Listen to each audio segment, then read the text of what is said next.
Okay, guys, welcome to this week's Friday Waffle. I hope you're all doing well. I hope you've had a nice weekend. A nice week even. So yeah, it's Friday night and it's the weekend is just round the corner. Thank God. Now you're probably wondering, Meister, why have you got a small little black box to your right? And it's because I've got a very, very special guest, a fellow Scot by the name of Mr David Connolly. Good evening, David. Hey, how you doing? I'm good. Listen, I hope you don't mind. It doesn't matter. I'm going to tell the viewers anyway. David emailed me about half an hour ago to say that he was delighted to be in the to appear, but you're unable to stand or sit. What are you doing? You levitating or something? Oh, gee, I tell you, it's the strangest old thing. I was coding earlier on, and I was doing some one buttock coding. You know, this is when it gets so good. You have to just go on one buttock, you know. And I'm like, yeah, and I was digging it. I was doing a tutorial where I was teaching people how to build a shop similar to Sylvester Stallone's online shop. Doesn't get much cooler than that, you know. And I've never done this before. I know it's going to sound weird, but I sat on a nerve. It has never happened. Now, this is in the same category as I bit my tongue. Sounds kind of funny, you know.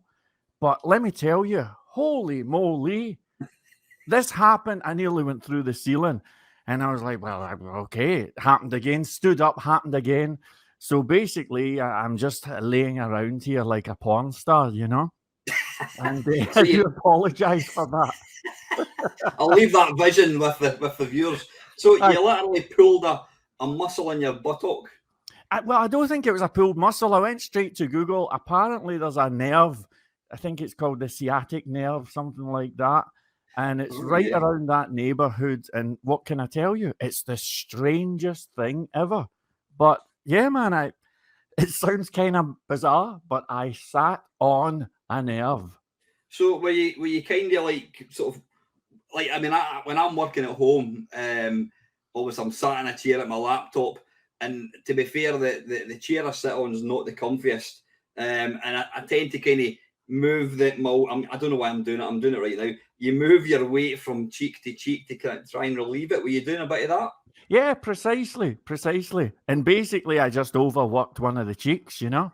Bit of cheek movement, and before you know it, you've pulled a muscle. Never Exactly. Well, let me say, man, it's a great pleasure and a privilege to be here, you know. I've been following your channel for ages, and it's fantastic. Let me say one other thing, you know. Never in my life would I have thought that I'd want to watch somebody playing a computer game. It's just the most bizarre pastime ever. But then it occurred to me, you know, I think you're actually quite good at those games. Are you aware? Thank you. Are you aware that you are actually quite good at the games? Well, you've probably seen one or two of my live streams, Dave, and there's a bit of a running joke that I am extremely pish at every game. That is definitely not the case. I have to try and defend myself here. I go on live on the intraweb in front of people, and they'll shout out a completely random game, which I'll load up if I have it, and I'll play it, and then I'll get dog's abuse because why didn't you press the second button to fire some kind of special weapon, or you weren't playing it properly? Why don't you read the instructions? When you're just flung in there, you know, basically David got, I was going to say Goliath to the lions. That's probably the wrong thing to say, but yeah, there are one or two games I can actually play, so I'm glad to see that you actually appreciate my gamesman, my gaming prowess. I dare say it's the only reason you get away with it. Because I've watched people playing games in the past and it drives you nuts, you know. But you are actually good at the games. So congratulations. I wouldn't go that far, but certainly one or two anyway. So that's cool. just to kind of fill in the gaps a wee bit. I think you must have posted on my channel before I posted in yours. Yeah, I think that would be the case. I think you did comment on my channel. And then, like, what I tend to do is people that watch my channel, I'll always have a quick look just to see if they've got a YouTube channel. And I looked at yours, and I've said this a million times, Dave, is I haven't a clue what you're actually talking about. Not a clue. I've no idea what you're talking about. But you know what? I need to be careful what I'm saying here. But sometimes when I'm got other things I have to do, I will have you on in the background and just listening to you talking shite, just talking away. It's a thing that Scots people have got. They're uncanny at being able to just chew the fat and come out with things. But you have, and I've said this before, I don't know whether you're related to him, but you do, and I hope you don't take this in a negative way. You have the part of Billy Connolly. You've got this amazing ability to talk about, and I'm going to offend you here. Talk about something that I find boring because I simply don't understand what you're actually talking about. I read the comments. I have no idea what you're doing, but I even like my girlfriend. I even played some of your video with my girlfriend, and she thought, that's brilliant. That guy's great. You're just entertaining. You're entertaining. Yeah, I think you could. It wouldn't matter what you're doing. You're an entertaining person, and so I obviously follow you.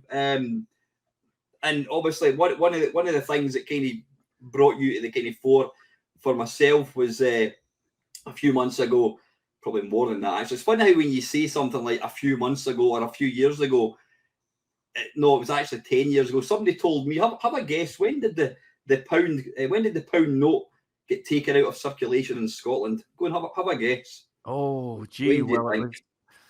I don't think there was a concrete date. I mean, did it not just kind of fade out maybe about 10 years ago? Well, apparently now somebody's going to Google and say you're talking shite, but apparently it was 1986. Like what? No, it's not 1986. That must have been for England, surely. Well, maybe it was, but you know what? It's like when you talk about. I remember I used to work for a charity from like 1999 to 2000, and I had a really dull job. I used to look after payroll, and because of the Millennium Bug, for anyone under 22, you better Google it. The Millennium Bug was a very real thing. In fact, you might be able to tell me a bit about that because obviously you're from a kind of IT background. What was the Millennium Bug, Dave? Why were people paying IT gurus like thousands and thousands of pounds? Well, they weren't paying me thousands, but no, I think, I mean, I'm not. It's funny, you know, people seem to assume I'm an expert at computing, but I'm not. The amount of stuff that I don't know, let me tell you, you could write a whole book about all of the stuff I don't know. But I think it was something to do with the clocks, you know? Did they not think that when the clock switched over to 2000, it was going to break stuff? Something like that. But in reality, what we got was much worse. The dot-com bubble bust. Remember all of that? Well, that was a heavy time for me. You know, I got involved in effectively just selling websites in the mid-90s, and it was cool. You know, first day, might as well throw in a little bit of bragging. I've said it a gazillion times. Everybody's sick of it. But my first day, I made $6,500 doing the conversion, you know, and it was great. You could literally walk into a shop and say, "Have you got a site?" and walk out with a deal. It was awesome, you know. That was the mid-90s. But then on 2000, early 2000, I believe it was February, the dot-com bubble burst, and suddenly nobody wanted to know. You'd go in the same places. You'd be like, "Hey, you got a website?" And it'd be like, "Hey, Charlie, it's one of them for the internet again. Are you for the internet?" And you couldn't get a gig. So I was out of it for about 3-4 years. Heavy old time, you know. What caused the bubble to burst then, Dave? I think there was a perception that if you had a website, you would be a gazillionaire. Kind of like the stage crypto's going through right now, you know. But then there was, I think that there was this horrible moment of clarity when we realized that it wasn't quite going to work out that way, you know. I never made fortunes from it, by the way, just in case you're wondering. Although I always had an easy time getting a hold of clients and stuff. The trouble is somebody has to build the stuff, you know, and that takes ages. So I'm definitely not Mr. Successful or anything here. Definitely not. But it has been a world of feast and famine. I love it, actually. I think it's cool, you know. You can tell that. You can tell. I mean, I've just written down a few wee headings before I kind of move on to that. Do you mind if I ask you kind of what your background is? I mean, you grew up in Glasgow. Where about in Glasgow did you grow up? If you don't mind me asking that. An area called Kinning Park, which is kind of next door to Govan, you know. Ah, right, yeah. I know. I've been to Govan Job Centre a few times. Yep. Oh, yep. And that wasn't me being enthusiastic there at the job centre. That was that strange pain just gone. Yeah, you know what? There's that. Yeah, it was definitely Govan. I've been to all the job centres in Scotland, and there was always a guy standing outside singing. Every time I was there, this same guy was standing outside singing, and it's funny how, because one of the job centres I used to look after was Drum Chapel, or as I like to call it, the lovely Drum Chapel, and certain people have a fear of Glasgow. They think, oh, I'm going to get attacked. I'm going to get jumped. I'm going to get stabbed, whatever. You know what? Yeah, people from, and I'm not stereotyping people or trying to pigeonhole people, but there are certain areas of Glasgow, and it's the same with probably Edinburgh as well, but probably more so Glasgow. There's not a lot of money. There's probably a lot of unemployment. These people don't have very much.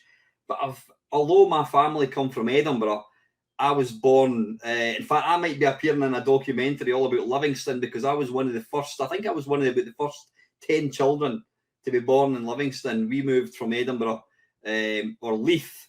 If you come from Leith, you're not, Leith people don't like to say they're from Edinburgh. They're Leithers, they're separate. Wow. So there you go. So never tell a Leither, oh, is that in Edinburgh? No, it's Leith. That's amazing. So we moved. My mum and dad decided to move. I had 2 kids at that point. They decided to move to this up and coming new town in Livingston, 1966. I was born. Livingston. It was a town that was created for the overspill of Glasgow, and I think some people from Edinburgh came out as well. So it's a right kind of. I would almost say it's like the kind of. It's like London. There's no accent. You don't get a London accent, well, apart from, I don't know, the East End possibly. Mm-hmm. But when people say to me, "Oh, where do you come from?" I say, "Where do you think?" "Oh, from Glasgow." I said, "No, I come from West Lothian." And I do. I would say I've got a more kind of Glaswegian accent than I do Edinburgh. Edinburgh, I wouldn't say they're posh, but I do, like, for example, for non-Scottish people, children in Glasgow are Waynes, and in Edinburgh they're Bairns. Now, although my family come from Edinburgh, I tend to call them Waynes. Yeah. Yeah. I would have had you down as being from Glasgow, you know, but kind of like upper middle class Glasgow, you know. Oh, that's that. Have you seen my notes? I've actually written down middle class, working class, and upper class. I'll come on to that in a second. Okay. So anyway, yeah, I mean, I've always, most of my working life, I've worked in Glasgow, Right. and I'll put it this way: if I was going to be stranded at 2:00 in the morning on a Friday night, or Friday morning, I should say, or Saturday morning with no money, I would rather be stranded in Glasgow, because I know for a fact that somebody would give me a fiver to get home. Whereas in Edinburgh, you'd probably spit on you. You know what I mean? Yeah. Well, I can only tell you, I mean, I'm part of the neighbourhood watch scheme, so I would certainly watch. Before spitting on me. How do you like Livingston, by the way? Is it a recommended place? I've lived for 54 and a half years in Livingston. Wow. So you can take from that what you will. Most of it has been down to just, well, I mean, I never really amounted to very much career-wise. I mean, I've got an all right job. I can't complain about what I earn. You know, I mean, it's all right. It keeps me. I've got a roof on my head. I've got food on the table. I'm thinking about moving away at some point. I mean, the house that I live in, when me and my ex split up 4 years ago, I bought this house. It's a great house. It's an ex-council house. It's what I could afford at the time. Yeah, it's a bit rough and ready, the neighbours, and you can. when the next door neighbours were having a bit of a barney, I can hear every word. You know, but you know what? I was born and bred in the town. Like I said, there's somebody contacted my sister to say, "Oh, we heard that your family." I mean, if you go to Google and type in Livingston, Newtown, I will guarantee there'll be photos that my dad took of me and my sisters that appear like stock footage, Livingston pictures. That's mind blowing. Well, I've been there once and I almost died. Seriously, I had the most near-death experience that if I told you, every person's going to go, "Ooh," and it was in Livingston. I've only been there once, almost died. What can I tell you? I'm a dramatic dude. Really? You need to share it with us, obviously. Well, when I was young, I used to do a bit of running, you know, and I think Livingston's considered somewhere between Glasgow and Edinburgh. I'm not too sure about that. So naturally, it was considered a good meeting place for running events and stuff like that. And I remember I did a 100 meters at some track that was there. It's a real running track. I mean, if it's still there, you'll probably know it. And it was a 100-meter race. I was only about 13 years old. And I won the 100 meters. And I was like, "Yeah, I did the 100. Yeah, I won." And the people I was with were kind of diagonally at the other side of the track, you know. And so I finished and I'm like, "Yay, this is great." And as I was making my way over, I thought, well, why go round this circle? I'm an intelligent guy. I'll just walk across the grass. And as I was going across the grass, I kid you not, a javelin just went and it stabbed at a 45-degree angle right in front of my foot. I'd say about 2-3 foot in front of me. And I tell you, man, that was my last visit to Livingston. Seriously, I can't think why. It would probably be Craigswood Sports Centre. They had that sounds familiar. Yeah, they had the first kind of running track, and I know I even know. I mean, I've ran around there loads of times. I know exactly where you are. Aye. In fact, it's weird how you remember these details, but I remember it was a really hard running track. And I'm sure because of that, everybody was desperate to do 100-meter sprints there because apparently you got a good time, you know? Imagine remembering stuff like that. Anyway, that was Livingston. So kind of a heavy vibe. Did that end with your running career, or did you still? No. I mean, it ended me walking across the grass, you know. So I went the long way after that, but that was a real close shave. I kid you not. So you that guy that you see, if you're looking at a window, you see a guy sticking rigidly to the pavement at 90 degrees. Don't. I know you can see what I'm doing here. Yeah. Yeah, I have no idea. I'm not sure if that action actually helped to underline the point you were making. But I'm a great believer. Every negative, there's always a positive, Dave. Yeah. The fact that you almost died means that you'll probably never step in dog shit. Right. Okay. Well, and is that? I wish it was. I wish it rolled out that way, or has it not happened that way? No, I've actually. See, I don't want to go off on one. Everybody's probably like this, but I've had a few experiences like that. You know, just where I get really close to dying. You know, I'm sure it happens to everybody, but I've had a solid handful of experiences like that. I think I can probably bet. I think my close shave with death is somewhat cooler than yours. Yours was obviously stupidity. Mine was a bit of naivety and just downright bad luck. It was 1988, Castle Donington, which is basically as far down into South Scotland as you can go, just below London. It's miles away. And it was the Monsters of Rock festival. If you don't know what that is, headline, it was like Glastonbury, but for heavy metal music. Headlining was Iron Maiden, there was Kiss, there was Dave Lee Roth, Halloween, all the good rock bands.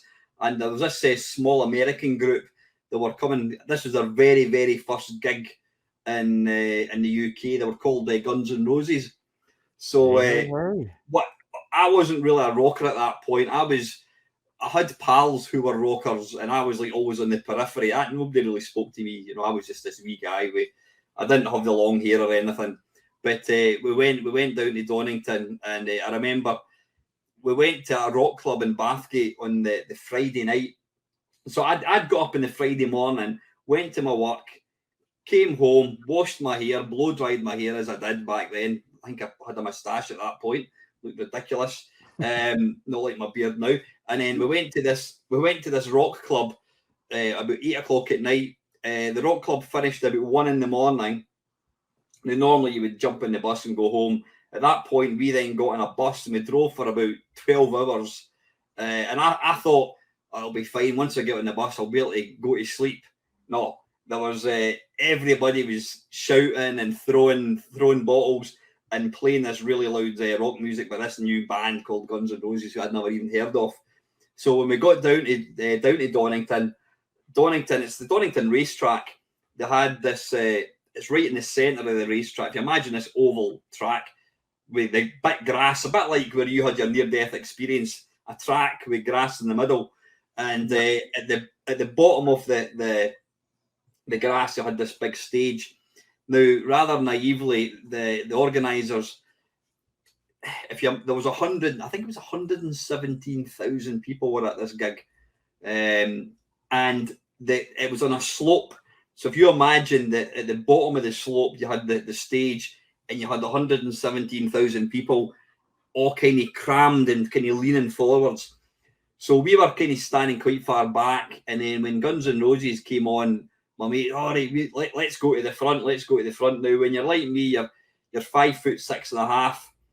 You're not going to be able to see anything. So we kind of pushed our way, and it was literally you're just pushing your way forwards. So we got to about maybe 10 feet for the stage, and Guns N' Roses came on, and it was great. Then after a couple of minutes, I just felt myself getting crushed. And what was happening here was there was 120, or I think it was 120,000 actually, 120,000 people pushing. So all us at the front were getting crushed to death.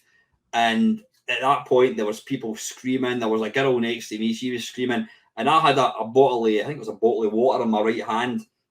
And I remember I didn't drop the bottle. The bottle was basically squeezed out my hands. And I thought, if I lose my footing, I'm dead. Because you can't say, oi, going to stop shoving, mate. You've got 120,000 people. The thing that made it doubly scary was I was getting crushed to death, doing everything I can to not. There was no way I was going to fall because I was just like getting totally crushed. I was like upright. But there were people screaming, and beside me there's guys giving it whoa, like 6 foot guys. People had no idea what was actually going on, and then Axl Rose eventually kind of cottoned on, and he's like, fucking stop shoving, move back. But 120,000 people. So anyway, what happened was suddenly somebody grabbed my arm and pulled me, and there was this girl next to me. I grabbed her arm, her wrist, and we just got pulled out. And me and my car, we just basically lay in the grass, thinking I was that close for death. It was scary. It's scary, and it's kind of put me.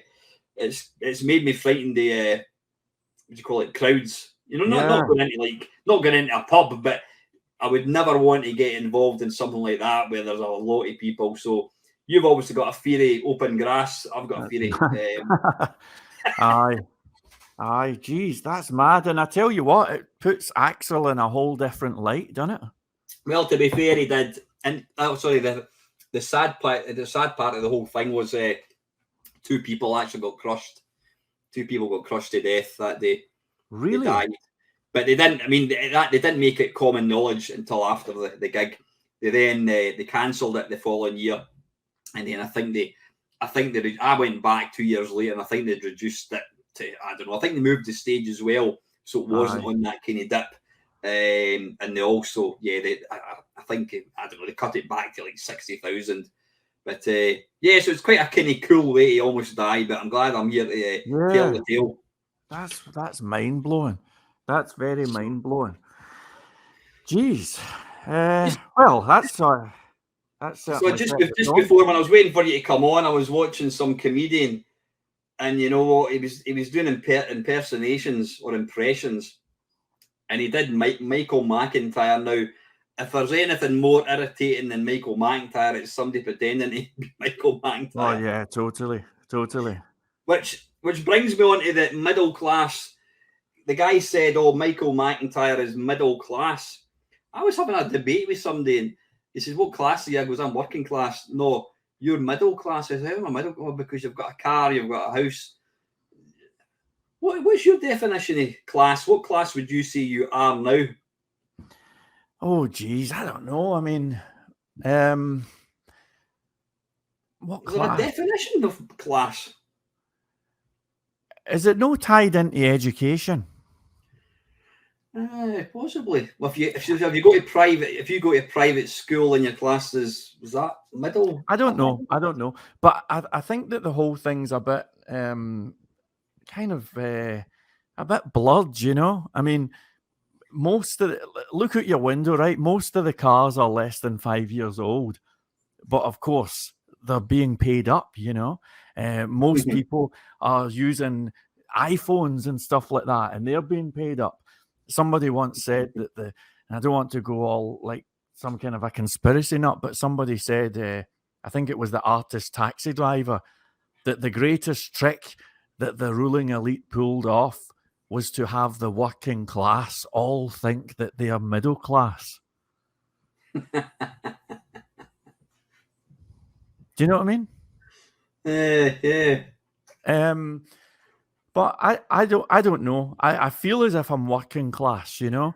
Right now, this is not my accent, you know. And as you will know, people from Scotland have a horrible choice to make. We never really discuss it too much, but at some point, you have to make a decision. Are you going to talk in your normal accent? You know, anyway, man, gonna know that. Gives a touch your ball, right? Gonna improve, right? You're gonna talk like that, or are you gonna speak like some kind of Victorian school teacher, like the teacher from the Pink Floyd video? Now, unfortunately, it's not much of a choice, you know. But there are certain ones among us who made that choice, and because of it, hopefully people can understand us. Because one thing is for sure, if we spoke in a normal accent, they wouldn't understand us. Do you know what I mean? But interestingly, there is one who did not modify her accent. And it brings me on to something I was meaning to ask you or maybe bring up.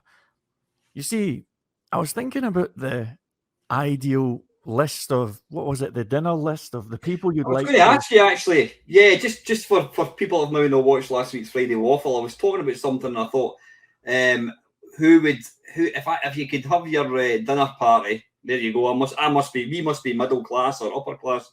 Dinner party, or we'll call it a barbecue. You're having a barbecue. What people who are no longer on this earth would you have? Not including family or friends. Yeah. Unless, of course, Freddie Mercury is your best mate, then by all means you can have him. So 4 dead people and 4 alive people. Right. Well, I listened to that. I'm not going to bore you with my own list. I'm looking at it here, actually, yeah. I would like to make the case that Lorraine Kelly should have been on your list. And I would like half a minute to convince you why. To convince you even. So here's the vibe, right? You're right. Okay. Are you in? You mentioned the gig, right? So presumably you're into music, right? You like rock music and all of that, okay? I like a lot of music, yeah. Okay. More rock now, but So, everything. as a rock and roller, you will understand the thought experiment that says, think of your ideal supergroup. And you mentioned Freddie Mercury. So you will appreciate more than most people how Freddie Mercury, Jimi Hendrix, John Lennon, and who else have we got? Whatever. All of those people, let's say Elvis on backing vocals, it would not work musically, right? Mhm. And people who are into music will tell you that one of the reasons why the Beatles, for example, were so successful is because they had George Harrison. So, kind of like to balance out McCartney and Lennon, And I was thinking about the dinner party thing, and your list was cool. There's no doubt about it. But I was thinking, how would that actually go down? Being in a room with Muhammad Ali and Elvis and all of those other movers and shakers. And I don't like the phrase or the word, but basically they're all these alphas, right? And I think it would be like having a band with Freddie Mercury and Jimi Hendrix and John Lennon, and it would just be too much. I don't think it would work. So I thought, right, what would you need to actually make that work so that everybody wouldn't be at each other's throats? And I figured you need a kind of equalizer, not in the Edward Woodward sense, but in a kind of like, okay, here's the one person who's totally non-offensive, non-sensational seeking, just kind of like, oh, hi, how you doing? Oh, okay. Maybe you'd never know, just maybe if there was a full moon, you just never know, We need somebody in that category. And it's funny because on the accents front, Lorraine Kelly is unique because she is the only famous person from this part of the planet who did not and does not modify her Glaswegian accent. You're right. I never actually thought. Yeah, you're absolutely right. And how cool is that? It's totally cool. Now, if we sat down and says, all right, what about her do we not like? I'm sure we could think of things and say, oh, she's a bit irritating, whatever, blankety blank. But there wouldn't be anything like totally outrageous.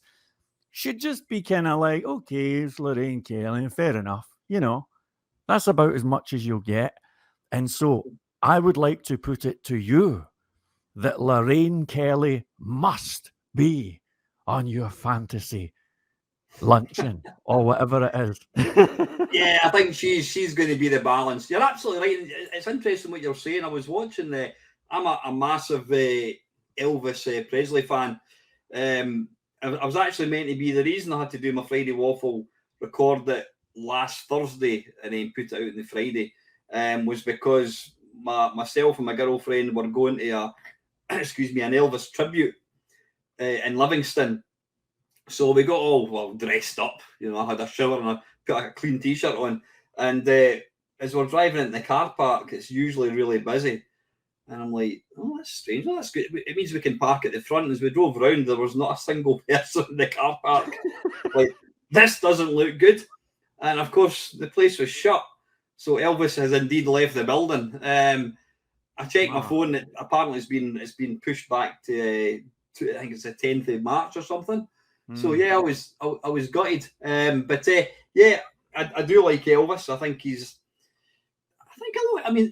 I do like some of his music. A lot of the music is absolutely shite, but I just think he's a complete enigma. I mean, he's a fantastic looking guy. He couldn't act for toffee, but you don't get much more famous people than Elvis Presley. Yeah. And actually, I watched was it a video? I think it was. I got a 4-disc box set of Elvis on DVD about 10 years ago, and I started watching it a couple of weeks ago.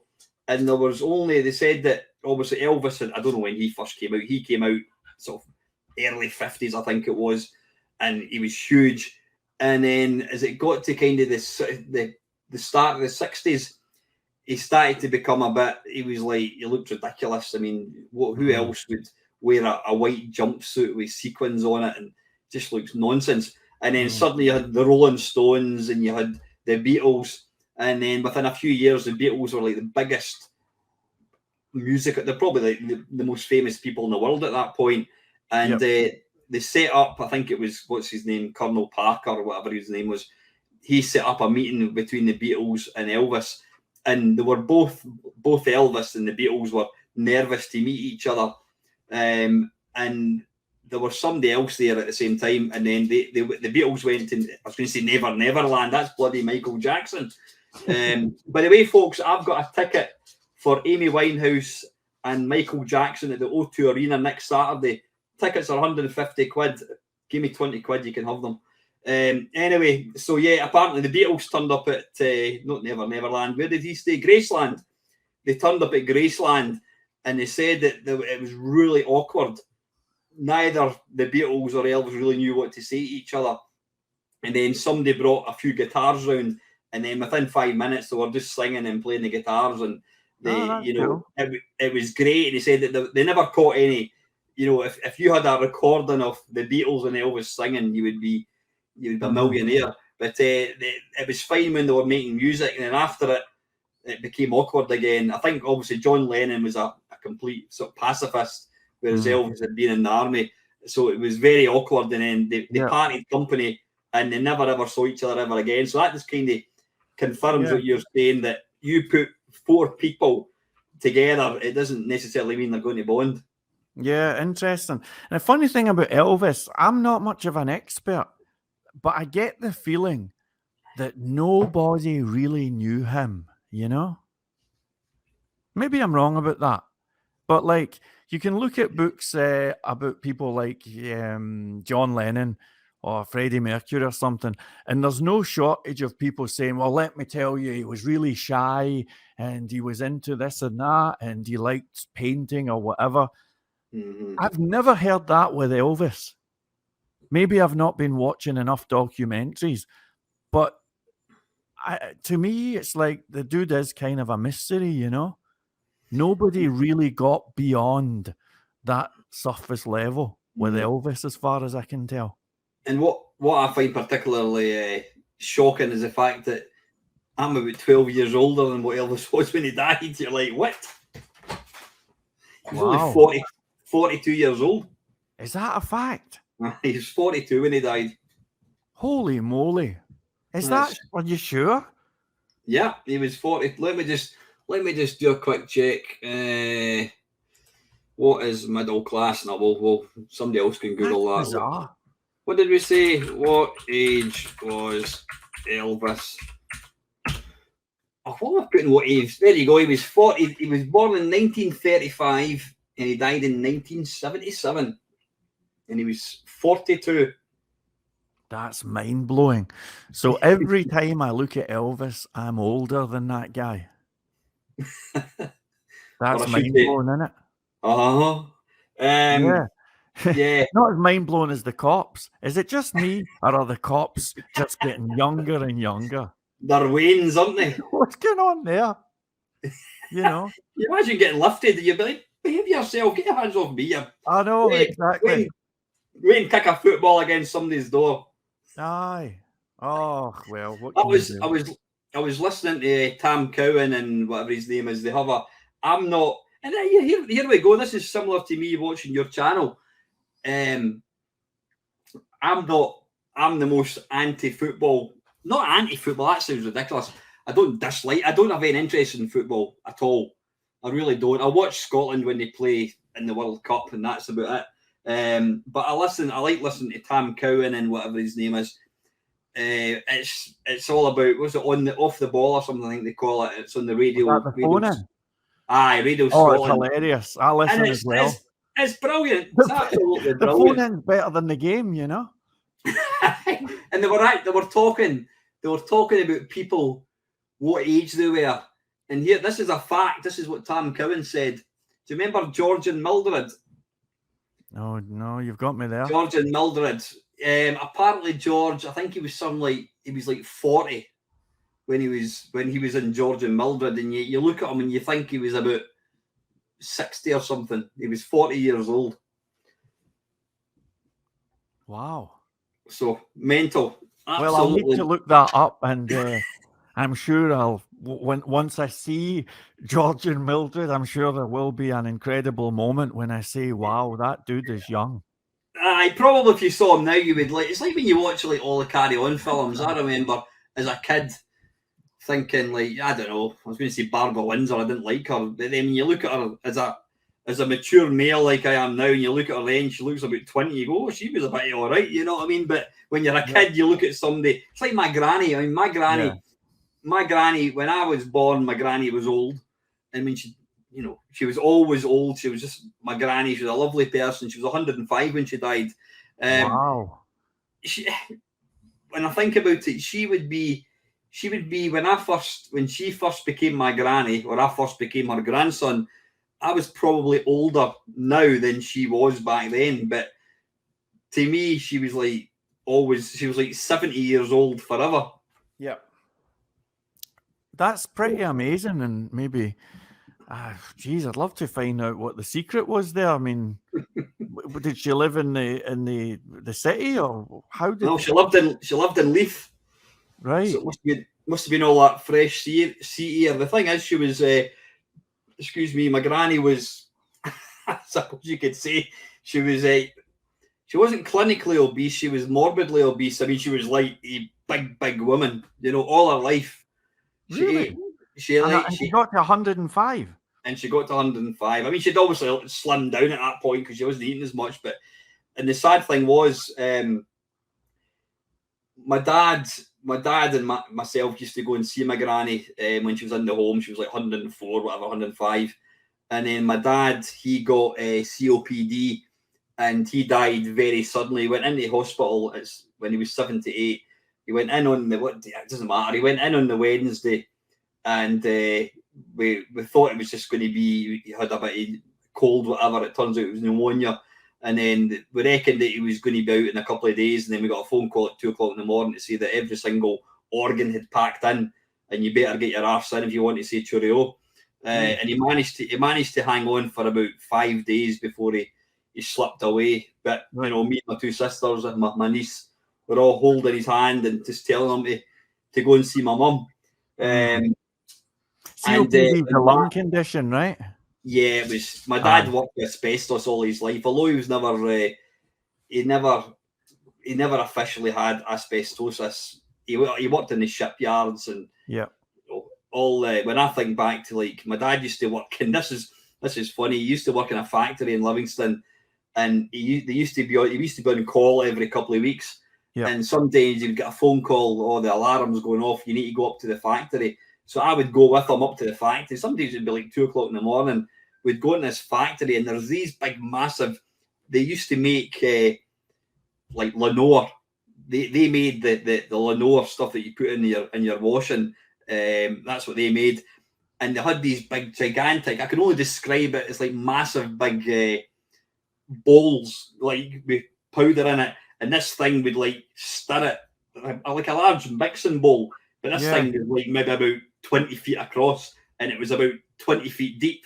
And as a kid, my dad would be fixing some machine. I'd be wandering about this factory, 10 years old, peering in, looking into this thing.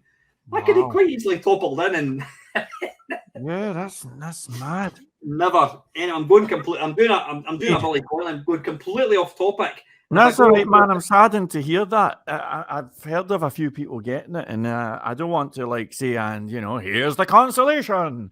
But 5 days is actually quite a blessing, I dare say, because that can go on for years, Well, my dad. I would say probably the last 5 years of his life.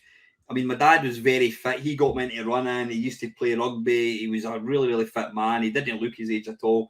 But he probably for the last maybe 5 years, maybe slightly more, he couldn't walk any great distance. But it was I was gutted when he died. We didn't expect him to go in and not come out again. But it was if is it Heineken Lager or what's the other one, Carlsberg? If Carlsberg made death, then that was, my dad went the best way. He had his family around him, and we got a chance to say cheerio to him, you know what I mean? But where was I talking? I was talking about Tam. Oh no, we've already spoken about Tam. Why was I talking about my granny? What were we talking about? I can't remember. We were talking about the age, and everybody's younger than us, and we're all getting old. We're all getting old. But let me tell you something. This is why we watch The Equalizer. Right? And somebody listening must hear this message. Watch The Equalizer. Not that Denzel Washington one. That's not The Equalizer. I'm talking about the Edward Woodward Equalizer, because as far as I can tell, he was the first positive male role model, actually a hero character who was over the age of 55. Right. The Equalizer is the beacon of hope for guys like us, you know? And all of those afflictions can be part of your perfect masterpiece life. Anyway, going before I forget, can you explain what your channel's all about? I mean, I made a reference to Trongate being in Glasgow. Can you explain to the viewers exactly what it is that you do, other than talking shite but being really entertaining? You know, if you don't have no idea what you do, go and watch Dave's channel. I'll put a link to it down below. But can you explain exactly what it is you're actually doing? Yeah, sure. Well, I'm a web developer, which is not as clever as a computer programmer, but definitely more clever than a web designer. So, web development is the business of building applications for websites. Pretty much any kind of applications, especially business-related applications. And there is, funnily enough, a Commodore 64 connection here. The Commodore 64 is considered kind of like a sacred thing by some of us who are involved in development and programming. The best, well, arguably the best programmer ever, arguably, was a guy by the name of Terry Davis. And he worked for Commodore. Don't know if you'd heard of him. Like, look him up on YouTube. You'll find tons of videos. Just Terry and then DAVIS. I thought you were going to say Jim Butterfield. He was one of the original programmers. He brought all I think he might have wrote the Commodore 64 user guide. Terry Davis. Right. No, I'm not familiar with him. Oh, a kind of a troubled genius. He's kind of like the Van Gogh of IT, you know. And he was quite unique. He made his own programming language, which is mind-blowing. His own compiler. So that's the thing that makes the language talk to the microchips and whatnot. Mind-blowing. And he even made his own operating system. But unfortunately, he suffered from mental illness, you know, and he was quite far gone. There's stuff about him on YouTube, and it's very mind-blowing. And he saw the Commodore 64 as being almost this work of perfection. And there was a whole bunch of things about the Commodore 64 in particular that were just right on the money. And even daft things like the keyboard, the color palette, the fact that it never used red, the sound chip. There was a whole bunch of things about that computer that were just right on the money. And so there are a few of us who look at that and we say, I wonder if we can do something, maybe not exactly like it or anything, but in that spirit, you know? So I've spent the last 3.5 years working on a software thing, I suppose you could say, called Trongate. It's named after a neighbourhood in Glasgow, as you know. I just thought it sounded kind of high tech. And basically it's a thing that looks like the Commodore 64. So it's the blue background and whatnot, and you use it to generate business apps, you know. So that's it in a nutshell. It's about as exciting as I can make it, actually. But it's cool. I think it's the greatest industry on earth, man. I love it, you know. Yeah. Just you mentioned that, Dave. After I did watch a few videos because I think you mentioned them in one of your live streams, and I watched it. So I think, did he commit suicide? I think, Dave. Yeah. He never actually. I thought he had, and there's a bit of mystery about that. Some people say he did, but he got hit by a train. He finished his days homeless, unfortunately. But the word from the train driver is that at the last minute he span around and looked at the train. And there's speculation, but I have my sources, and I think it was an accident. Mm-hmm. You know, sad. I mean, did the guy make a bit of money when at his skinny peak? Do you know? Well, he did work for Commodore, I know that. Then he went on and worked for Ticketmaster, but unfortunately, I mean, he was really off the rails, kind of mentally ill. There's a few live streams, you might catch them on YouTube, but they usually get taken down because he was really off the rails, which is as sad as you get. But he really was something special as far as computer programming and all that goes. I mean, I cannot touch the hem of that guy's garment. But the funny thing that I can say is that he had this almost like an obsession with the Commodore 64. And I'm not in the same league as him, but I get it. Do you know what I mean? And when I see guys like you talking about the Commodore 64, I totally get it. And it's not nostalgia. There is something going on with that computer. I'm absolutely sure of it. I was looking at my channel the other day there, and I just happened to notice I've done some like 1,800 videos, just most of which is me talking absolute shite. But I put out a video. I've not put it out yet. I've not. I've uploaded it, but I've not made it public. And what did I call it? I called it. Let's have a quick look. I can't even remember the bloody name of it. I just put it up about an hour ago, but I can't even remember the name of the damn thing. Where is it? It's 5 demos. Content. Right, I've called it, bearing in mind what we spoke about a couple of weeks ago, the 5 most mind-blowing demos on the Commodore 64. I shit you not, these are absolutely phenomenal. They're mind-blowing. I'm actually looking forward to I talk for about 30 seconds and then you've got an hour and 6 minutes of just back-to-back Commodore 64 demos, 5 demos. They are unbelievable. I put one out last week called 10 or more stonkingly brilliant demos. You can see where I'm going with this. Yeah. And it was great. I sat and watched it, and I was watching it. I did it as a premiere because I like to watch the videos while other people are watching it, and I can take part in the banter as well. Yeah. So, and I have to say that the 5 ones that I'm going to be putting out next week make these other ones look like basic type-ins. These demos are unbelievable, and the funny thing is, 2 of them, pardon me, some of them, I think a couple of them were made in 2008.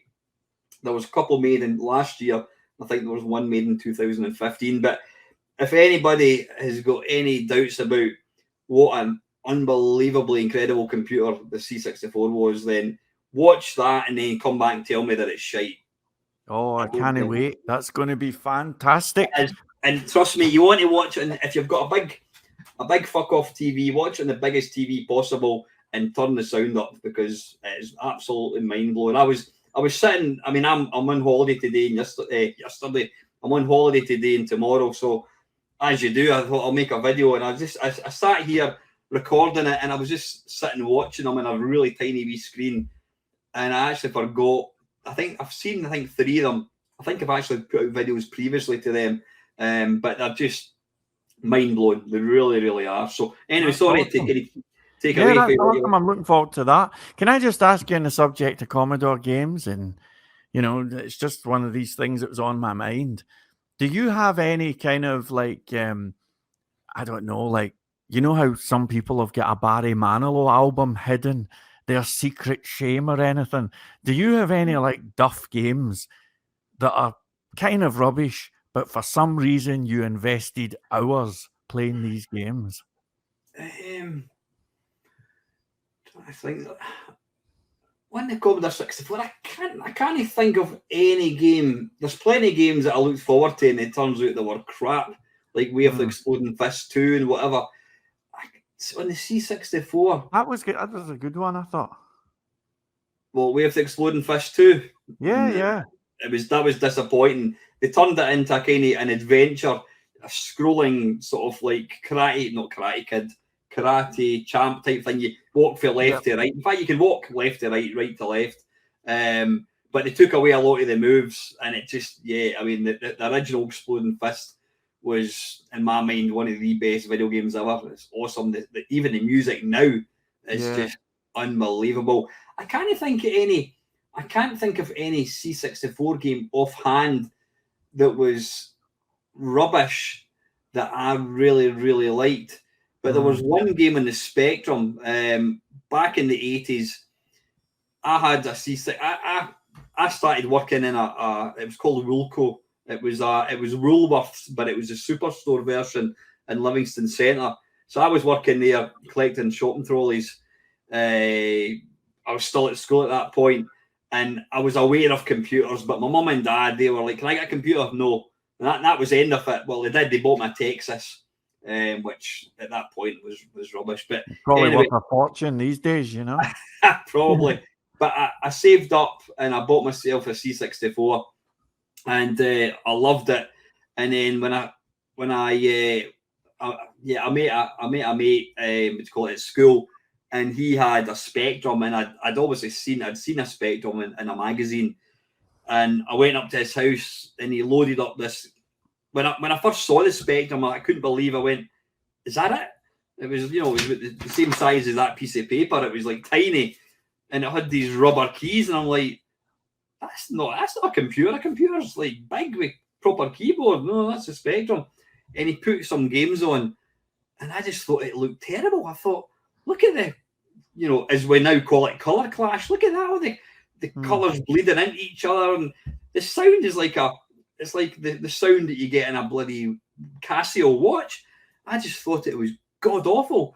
And I used to go up to his house, and he would be sitting playing whatever, Night Lord. Do you want a shot? I mean, that's all right. I'll just read your Crash magazine. And I would watch him playing the Spectrum, and I wasn't interested in playing it. I think because he did have a keyboard, he did have a joystick.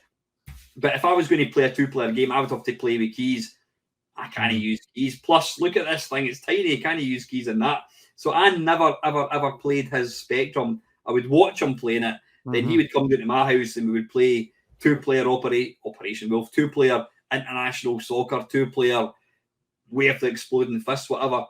And then one day we decided it was quite funny because I used to go to this computer club every Wednesday, and it was, when I think now, I mean, my daughter gets a lift everywhere, and I walk nowhere. I take the car even to like the local shop. It's like 5 minutes away. Back in 1985, every Wednesday, and I shit you not, we used to, my mate, he would have a suitcase. He'd have his Spectrum. He'd have that with all his games. He'd have that in one hand, and he would have a portable TV in the other hand. And I would have my Commodore 64 and all the games, and I sometimes took my disk drive, and then I had the portable. And you're like that, you're carrying. It was like world's strongest man when you see them walking with all the weights. And we used to walk for like 2 miles, sometimes in the piss and rain. It was Scotland after all. And so we used to go to this computer club every day, every Wednesday. Anyway, I'm completely digressing. We decided one day, I think it was his idea, why don't we swap computers for the weekend? Right, okay, so you're getting my Commodore 64, you're getting my disk drive, you're getting my joystick, and I'm getting your Spectrum. Right, okay, right, fair enough, that's fine. So he took it away, or I think I borrowed my dad's car, and we swapped computers. So I had this Spectrum, and I'll plug it in the TV, and I put it on. I'm like, oh shit, I can see what's on the C90, and Manic Miner, right, whatever. And then this game popped up called Formula One by a company that went, is it CRL? I think it was. And I can basically describe it in 2 words: Football Manager, but for F1. You typed in your name. Yeah, that was you were the manager. You picked what company it was. I can't even remember what it was. Then you had so much money, you had a budget. You picked what company you wanted to race for. You then picked what racing driver. So it was the 80s. So you had like Nicky Lauda, Alain Prost, all these kind of guys. And so you picked who you wanted. And then if you then had to kind of put an engine in the car and all that. And as long as your car got to more than 50% quality, or pure quality, man, if you got to 50%, then you could take part in said F1. And it was That sounds basically brilliant.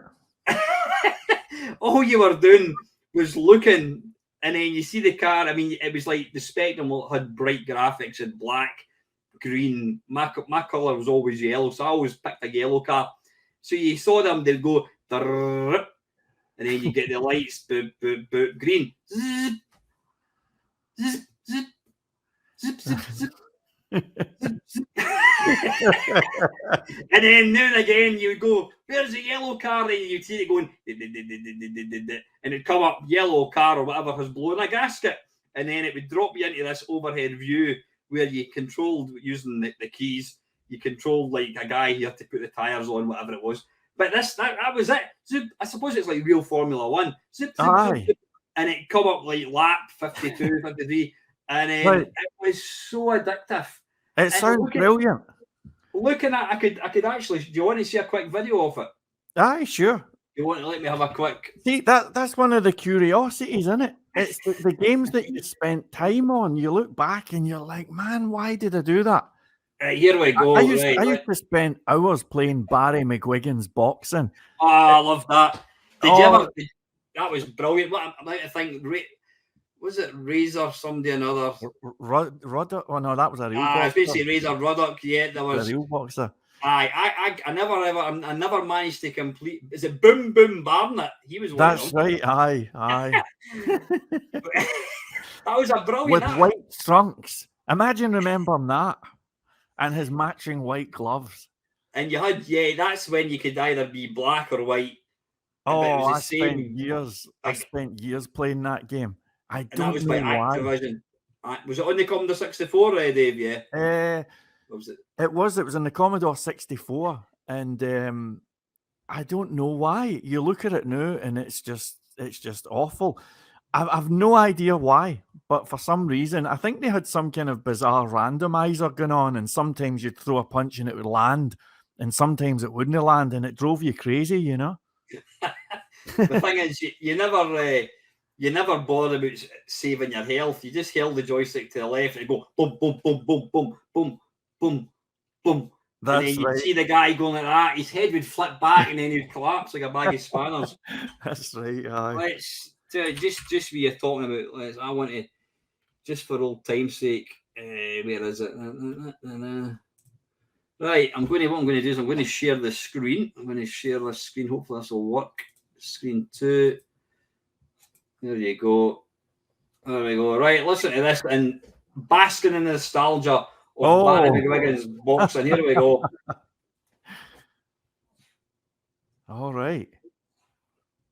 Is this the actual live game you're going to play? Or like? Sorry, why is that? That's not making any noise. Why is that not making any noise? I remember the tune. Yeah, that's weird. It's not making any noise. I won't sing it. That's bizarre. Oh, me, man. Why is that not? See, this is where I always, when I do something, it always never works. Why is that? That's weird. Play SID. You hear that? I can. You can just picture it. That sounds like about twice the speed I remembered it. Yeah, you're right. It does sound a bit. No, according to that, I'll tell you what. According to that, that's actually playing at the right speed. Let's just load up the game and see if indeed that is how it should be. All right. So we're going off. We're completely going off on a tangent, and we're now looking at this. Yeah. Here we go. Barry McGuigan. Yep. Speed, awesome. Strength, awesome. Speed, lightning. That was it. That did sound a bit quick, I have to say. Yeah. Right. Disable training couch. See, you never had these options back in the day. There we go. You get that, and then it kicks in. John Cutter. That's right. Aye. Troy Linden. Is there not one called Jack Barr or something on the name as well? Better. That's it. That is definitely better. Let's just have a look at some of the names again. Wow. Of course the joystick's not working. Why is that? one of these ones you never hear people mentioning, you know. No, but I mean, it was easily the best boxing game in the C64. Yeah. Anyway, we digress. Right, let's get back to what I was going to let you see. This Formula One. Hello, welcome to another 10-minute. Can I just say this was an early video, and back then I quite literally used to point my phone at the TV. I know you probably can't tell. Oh, right. Now, can I tell you something interesting? See this guy here, GB Monday. Yep. No, there you go. BP Wheelhouse. Yep. There you go. Look who commented on it. Hi, I'm Peter Wheelhouse, the co-author of Formula One. Unfortunately, right. George Monday, my co-author, is no longer with us, but I'm sure he would have appreciated the kind comments about our Spectrum game. I've decided to try and reprise what we did in the 1980s and rewrite Formula One to run in the web. The web address is www.petesretro.org. That blows my mind that I can make a comment, I can make a video about an ancient game that nobody's heard of, and then mind blowing, isn't it? Anyway, I'll just let you hear this. What's it called again? The Mean Mice of 10-minute mashup. Well, I can't even remember the name of the video. Excuse me. This game is called 64. Right, sound effects, sprites. So we did that. We swapped computers. And then I was back home, and I had all his games. I had all the good games: Minor, Night Lord, Batman, all these things. I love the font. This game, this Formula One. Loaded it up. Oh, yeah, I'm talking shit.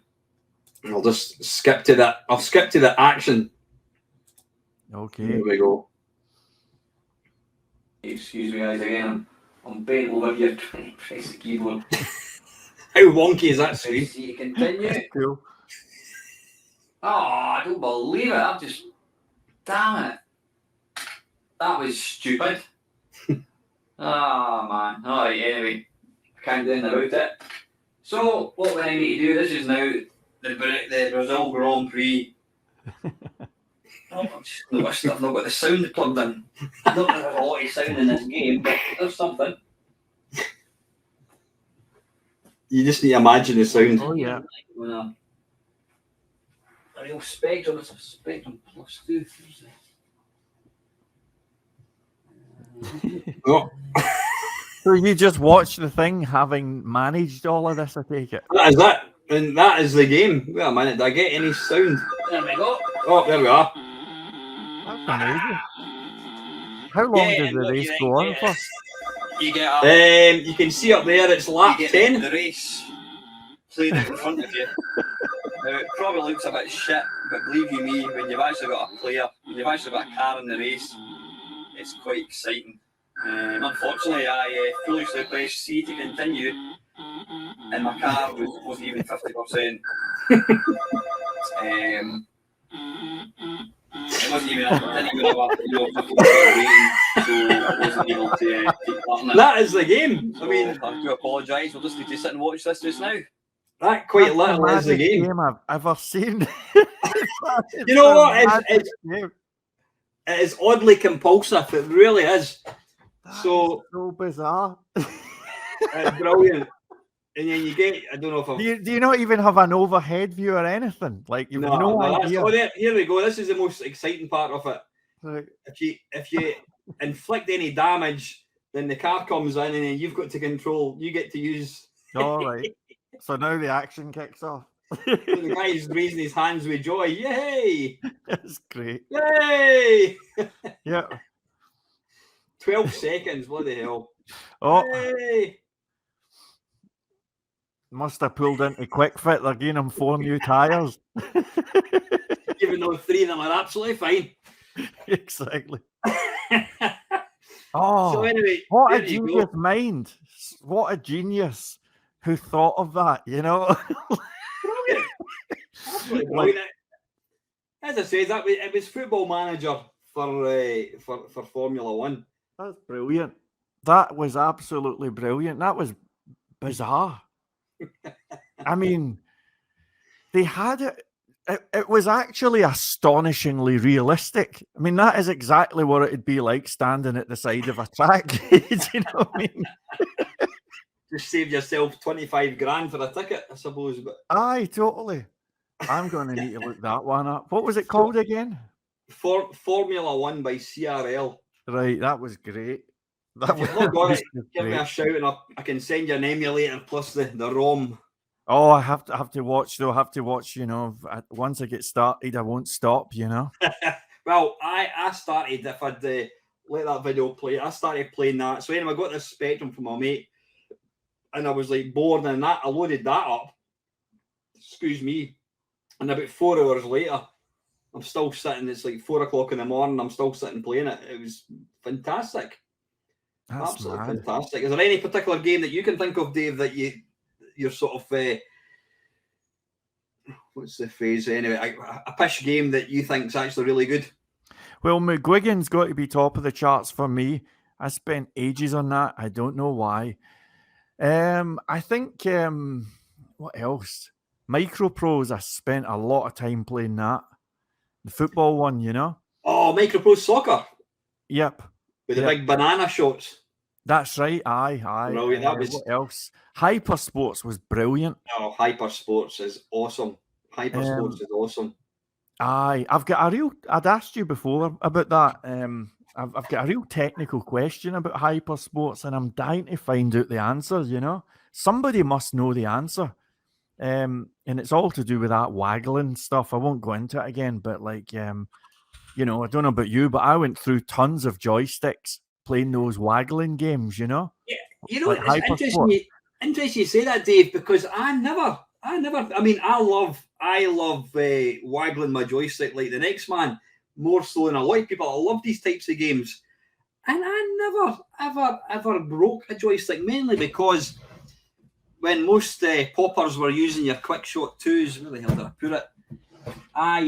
The only place that sold computer stuff was and I'm not going to go into it because I've bored the people shitless going on and on and on about it. It was a computer shop that opened up in Livingston. It opened up. It was selling computers before computers existed. The guy sold Ataris. I didn't know what a computer was.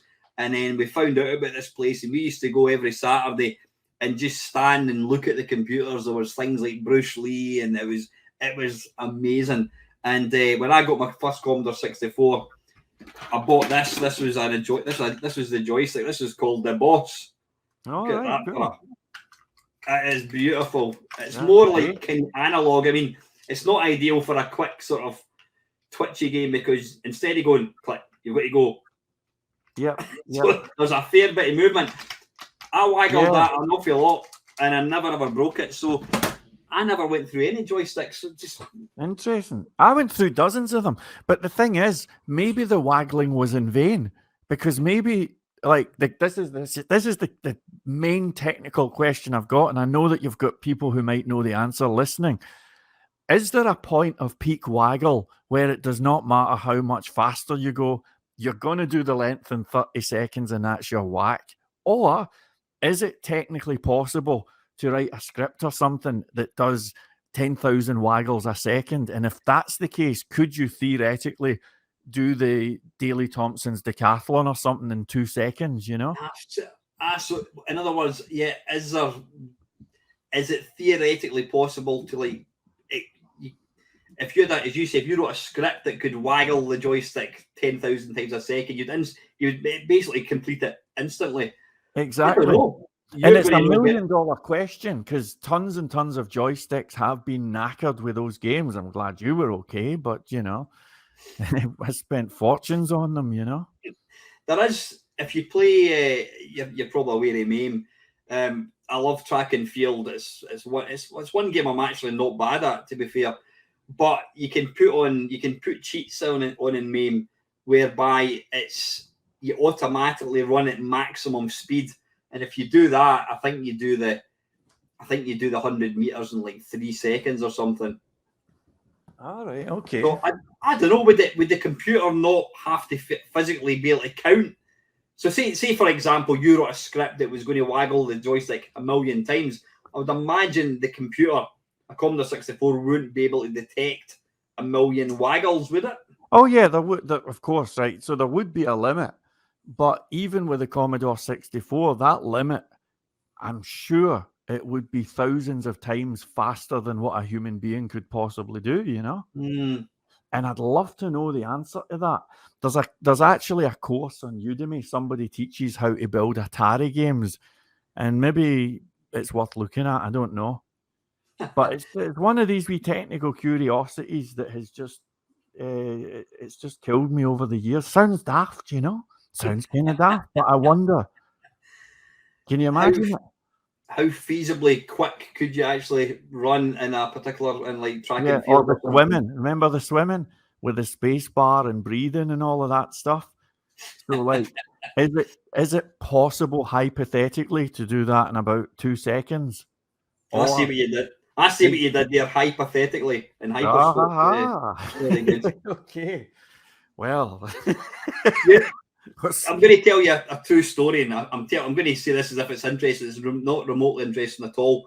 I've just mentioned that track and field is one of my favourite arcade games. I love Decathlon. I wasn't a fan of Daley Thompson's Decathlon in the C64 because no matter how fast you waggled your stick, it didn't carry it into the game. It would just kind of go, and you'd be going. Whereas the Activision Decathlon, it would accurately reflect. The quicker you waggled that joystick, the faster your character moved on screen. So I wasn't a fan of that.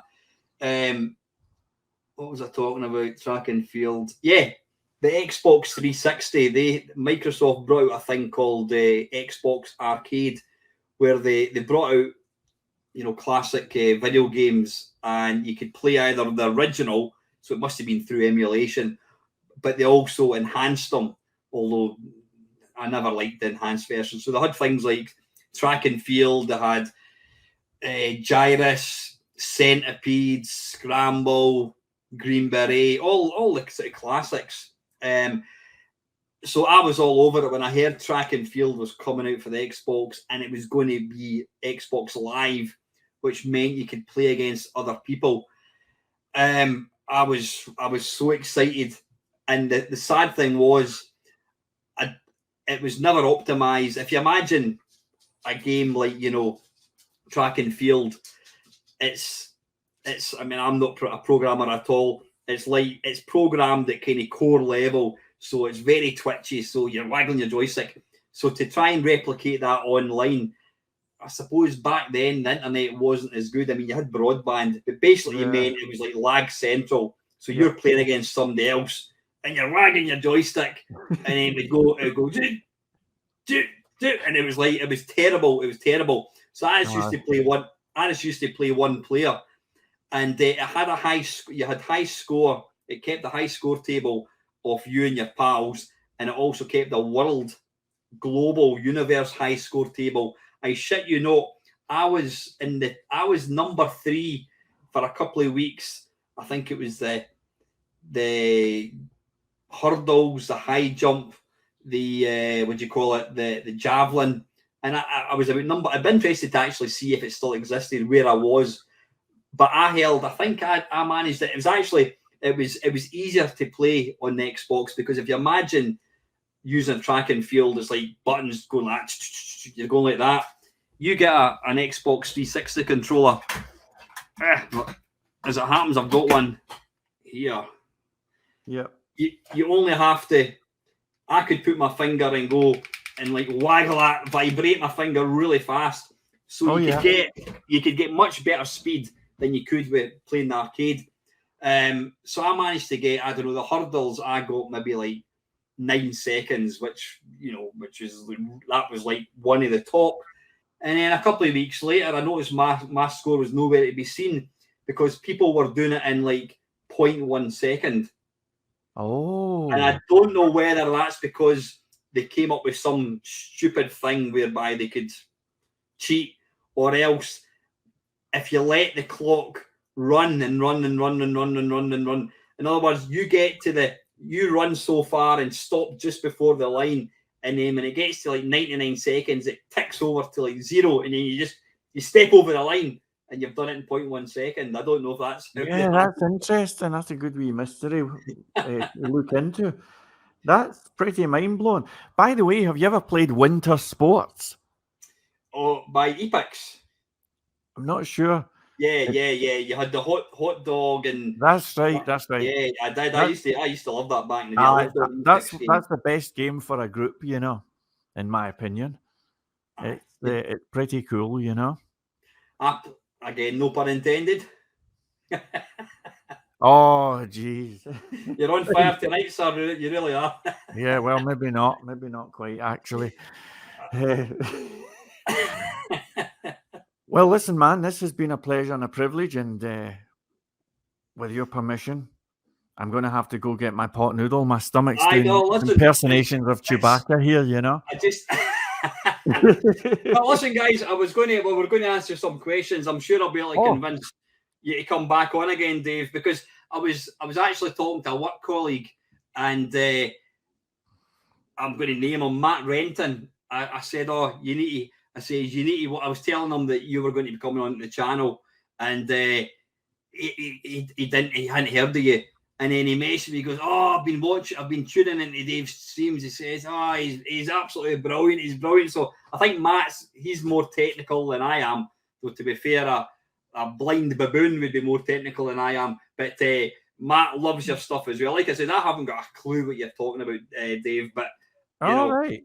I think what you do, you entertain people, and that's fantastic. And we will get that beer, by the way. Just let me know. Yeah, absolutely. Whatever. Good times are coming. We'll get together. So, listen, I hope things get better. I hope your pulled muscle and your bum gets better, and you can start sitting down again. Okay, well, thanks a lot for having me, man. I appreciate it. Okay, listen, guys, thank you very much for watching. Finally, Dave, thanks for joining me, buddy. Take care, man. Bless you. Right. Okay, cheerio. Have a nice weekend, guys.